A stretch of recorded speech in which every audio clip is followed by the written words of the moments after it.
So hello and welcome back to Gumade's Coins and Banknotes. My name is Glenn and today we're looking at the 1948 Australian shilling. So I haven't done many videos on Australian shillings and we're going to do videos on average shillings, probably about 5 minutes each. So this is a 50% silver. Currently the silver value of this coin, if you go, okay, I'm not screenshotting this. So if you go to Numastar, you got the mintage figures here. And as you can see, 4,131,000.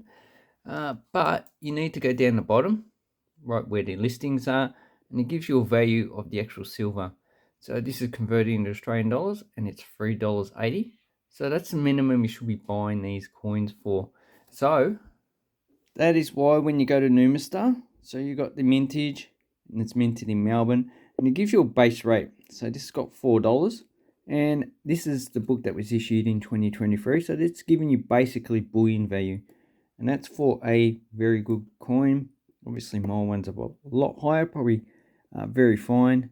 Gives it $6 because it has a lot of wear. So we'll have a look at that. So this is 5.65 grams, 50% silver, 40% copper, 5% zinc, and 5% nickel. And I just dropped it. So, okay, so we don't have any mint marks on this coin. And because it's lacking a lot of detail on top of the hair and here, where you should actually see the actual wool as well as around here. So the high details have been worn, but you can still see the eye, you can still see the nostrils. So this will be very fine coin. And if you turn over the other side, a lot of the hair is missing and the ear is starting to disappear. So this is probably low grade, very fine. Okay, but you can see, you think that this might be raised, but we're not too sure about the actual errors that are on this coin. And that's what you're looking for basically on any of these 50% silver coins are error coins. There's very few of them that are high priced because of the mintage. Most of them have enough coins that doesn't increase the value of the actual coin a lot. Okay, so 1948, basically all you're looking for is die cracks. They seem to be the most common error. Now there would be doubling, there would be broad strikes, ram strikes, but they're a whole different ball and they're probably not too common on any date anyway, so that's why the value of them is actually quite high. So the first thing I like to do is go around, because usually there's a die crack that actually goes around there, or the die crack will go from the rim through the lettering, because that seems to be where a lot of pressure is actually placed. The effigy generally doesn't have a die crack, and you need to look on the other side. So on a date system, there are no die cracks for dates, and between kg, so this is the Krug grey design side. It looks like you had a die crack there, but you turn it around, you can see it's just a scratch. And there's also doubling on the actual date. So it just says date doubled, scarce in the error book, but I don't see any doubling. So you just turn it around and see if the light reflects any doubling on the coin.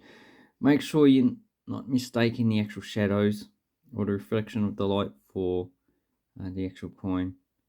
So I don't see any doubling on that, but it looks like it might have, yeah, so no.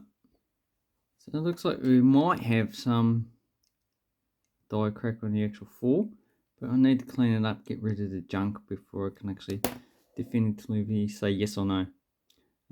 Australia, yeah, no. Yeah, so this coin probably about $5 to $6. They all over eBay, so they're not really that scarce.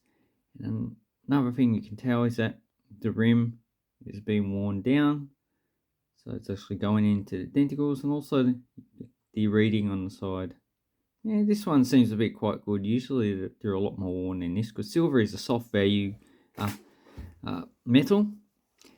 It The copper is a harder metal, so that's why I'd actually put copper in it, to actually harden the metal. And nickel and zinc, that is, zinc's not really a hard metal, but it's probably to protect it from corrosion. Nickel, yeah, that is a hard metal. So that's probably also to reduce the copper so it doesn't look yellow. But you put 75% copper, it's still 25% nickel, like copper nickel coins. It's still silver color. Oh, that's not right. It is still silver color. So you need a high percentage of copper actually change the actual color of the coin. But they still want it to be a whitish color, which is the color of silver. So anyway, that's the 1948 1 shilling coin. Hope it helps you with your coin collecting. Thank you very much and have an awesome coin and banknote collecting time. Thank you and goodbye.